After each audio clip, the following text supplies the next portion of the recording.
اور سب سے پہلا سوال بھی نماز کا ہوگا. یہ لوگوں کو علم نہیں ہے. جو لوگ کہتے ہیں یورپ میں نماز نہیں پڑھ سکتے، وہ بھی ایک اور میرا خیال ہے کہ بیوقوفانہ سوال ہے. ہر بندے کے پاس موبائل فون ہے، اس میں آپ کو تمام نمازوں کے ٹائم مل جاتے ہیں. کسی بھی جگہ پہ آپ کو وہاں سے آپ فوری طور پر یہ بھی چیک کر سکتے ہیں کہ خانہ کعبہ کس طرف ہے. پھر وہ تھوڑی دیر بحث اور ہوتی رہی. جب میں نے کچھ بولا تو وہ میرے ساتھ ناراض ہو گئے کہ آپ، میں نے کہا کس دور میں رہ رہے ہیں آپ لوگ؟ جو باتیں آپ کر رہے ہیں وہ بالکل جاہلوں والی ہے.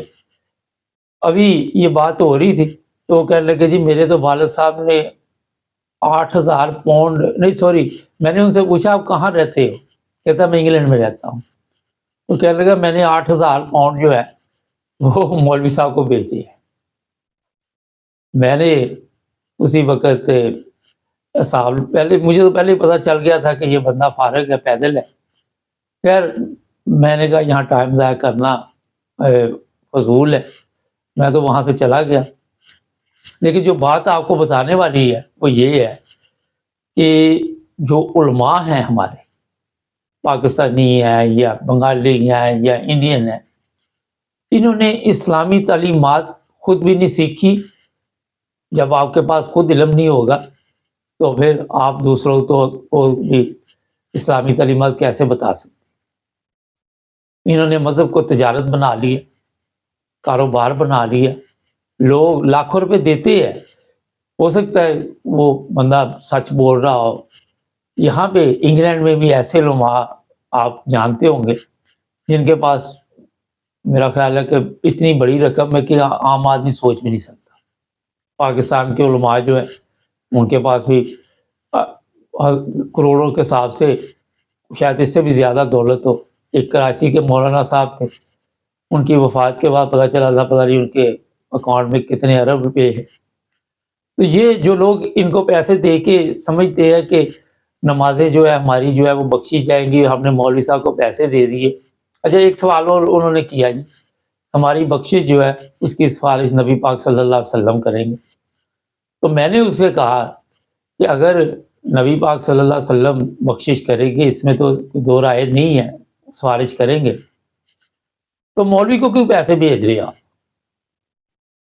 پھر اس کے پاس کوئی جواب نہیں تھا. یہ پاکستان کی جہالت کا معیار ہے کہ جو مذہبی تجارت اس وقت چل رہی ہے وہ علماء نے ایسی جگہ پہ لوگوں کو پہنچا دی ہے کہ اس کی نمازیں بھی ہو جائے گی. وہ کہتا ایک پتہ نہیں ہم نے کوئی مولوی صاحب کو پیسے نہیں دیے تھے تو انہوں نے کہا کہ کوئی وفات ہوگی فیملی میں تو اس کا جنازہ بھی ہم نہیں پڑھا سکتے. وہ مولوی نے جنازہ پڑھانے سے انکار کر دیا. آج کے دور میں انہی چیزوں کا فائدہ جو ہے علماء اٹھا رہے ہیں. انہوں نے قوم کو جہالت کے اس گڑھے میں پھینکا ہوا ہے. اور نماز جنازہ جو ہے اگر آپ کا تعلق اسلام سے ہو تو میرا حال ہر بندے کو نماز جنازہ آتی ہے. اگر نہیں آتی تو یاد کر لے اور پڑھا سکتا ہے. یہ میں آپ کو بتا رہا ہوں. ضروری نہیں کہ کوئی مولوی آ کے آپ کی نماز جنازہ پڑھائے. اگر کوئی انکار کر رہا ہے، مگر مصیبت یہ کہ آپ میں سے تو آتی کوئی نہیں، ہر چیز تو آپ نے مولویوں پہ ڈالی ہوئی. جو عام نماز ہے، فرض نماز، وہ بھی ہر بندہ پڑھا سکتا ہے، اس میں آپ کو کسی مولوی کی ضرورت نہیں. نکاح کا اعلان ہے وہ گواہوں کی موجودگی میں وہ بھی ہو سکتا ہے. تو ہر جگہ پہ جب آپ کے ذہن میں یہ ہوگا کہ یہ مولوی کے بغیر ہم نہیں چل سکتے، تو مولویوں نے پھر ایسا ڈرامہ پاکستان میں کیا ہوا ہے. انہوں نے اسلام تو دور کی بات ہے، لوگوں کو انسانیت کا سبق دینا بھی میرا خیال ہے مناسب نہیں سمجھا. وہاں پہ بیٹھنے کے بعد ایسی جگہ جہاں پہ بحث ہو رہی ہو تو جو سمجھدار بندہ اسے 2 منٹ میں پتہ چل جاتا ہے کہ ان لوگوں کے پاس جو بھی بحث مذہبی کر رہی ہے کس کے پاس عقل ہے اور کس کے پاس عقل نہیں، کس کو اسلام کا پتہ ہے. اب جو صاحب سمجھا رہے تھے ان کو قرآن پاک کی آیات میں سے، میرا خیال وہ بھی اپنے ساتھ بھی زیادتی کر رہے تھے. یہ جو بندہ تھا اسے تو وہ یسن القرآن جو ہوتا ہے اس کی تعلیم کی ضرورت تھی، ابھی اس کو پتہ ہی نہیں تھا قرآن مجید. اور میں گارنٹی کے ساتھ کہہ سکتا ہوں کہ جس بندے نے نمازیں مولوی کو پیسے دے رہا کہ میری نمازیں ہو جائیں گی، اس نے کبھی قرآن مجید کھول کے بھی نہیں دیکھا ہوگا. یہ بھی ایک بہت بڑا آپ سمجھ سکتی ہے کہ کمزوری بھی سمجھ سکتی ہے، دوسرا یہ کہ کہتا میرے پاس ٹائم نہیں۔ تو دولت کے ذریعے اگر دولت ہے تو ہم سمجھ رہے ہیں کہ ہم اپنی بخشش کے سامان جو ہے وہ دولت کے ذریعے کروا رہے ہیں۔ دیکھیں، کسی جگہ بھی خرچ کرنا، کسی غریب کی مدد کرنا، کسی جگہ پہ اگر کوئی یتیم بچے ہیں ان کی مدد کرنا، مسکینوں کی مدد کرنا، فقیروں کو کھانا کھلانا، کہیں کسی کا علاج کروانا، کوئی ہاسپٹل بنوا دینا، کوئی پانی کا نلکا لگوا دینا، کوئی اور بے شمار ایسی چیزیں ہیں جس سے کے ذریعے آپ خدمت کر سکتے ہیں۔ یہ نہیں کہ مولوی صاحب کے اکاؤنٹ میں آپ نے 8 لاکھ روپیہ بھیج دیا، کبھی 12 لاکھ بھیج دیا، کبھی 8,000 پاؤنڈ بھیج دی، تو سمجھ رہے ہیں کہ مولوی صاحب ان لوگوں کے اوپر خرچ کر رہے ہیں۔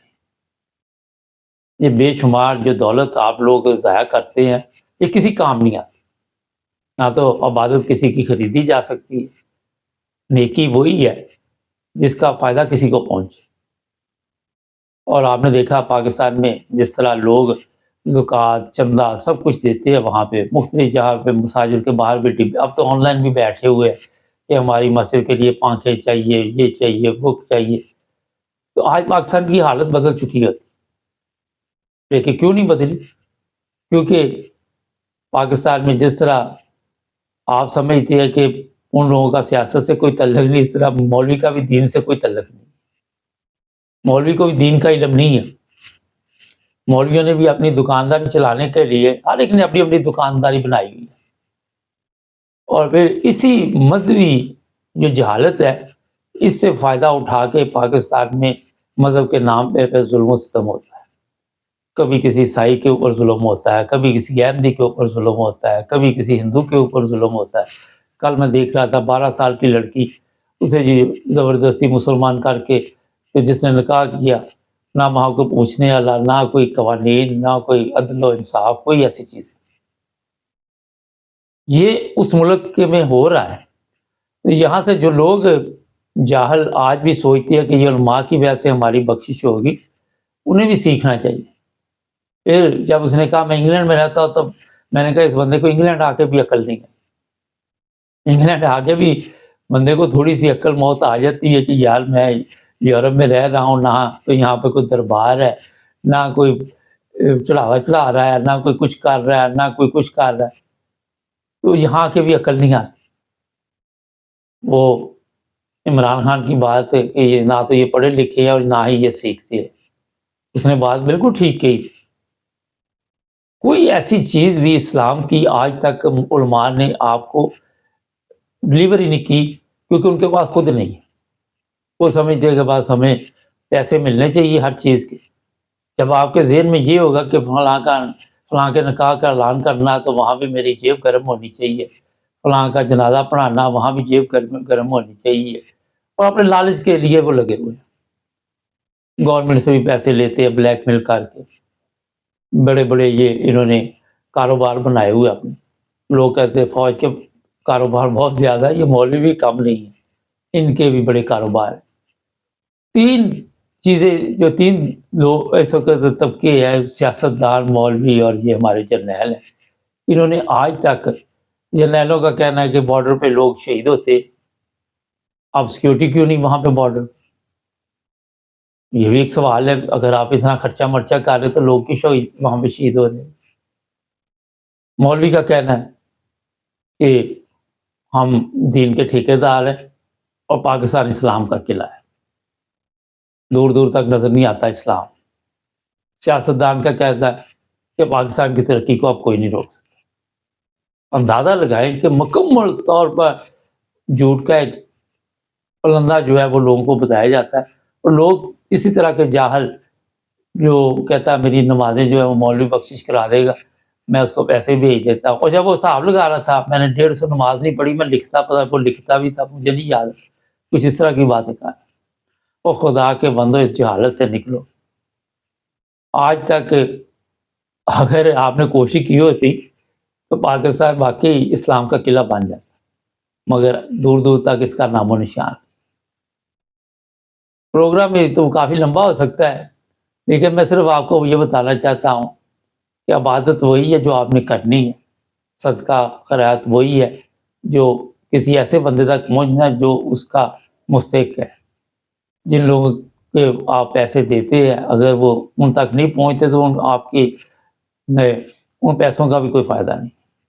خود کفالت کریں ایسے لوگوں کی، یتیموں کی، خود ان کا خیال رکھیں، اور یہی سب سے بڑی نیکی ہے۔ ایسے لوگ جو بھوکے ہیں، پیاسے ہیں، جن کو دولت کی ضرورت ہے، اور آج کے دور میں آپ بجائے اس کے 10 عمریں کر لیں، اگر آپ نے کسی کی کفالت کی، غریب کی، کسی یتیم کی، اس کو کھانا کھلایا، اس کو تعلیم کے لیے کوئی خرچہ مرچہ کر کے پڑھا لکھا دیا، تو وہ سب سے بڑی نیکی ہے۔ اس کو آپ نے جہالت سے باہر نکالا۔ اب پاکستان میں تو ویسے بھی اسکولوں، کالجوں کا، یونیورسٹیوں کا، مدرسوں کا ایک ہی حال ہے، کیا بندہ کی کوشش کرنی چاہیے۔ چینل کو سبسکرائب کریں، جڑے رہیں ہمارے ساتھ۔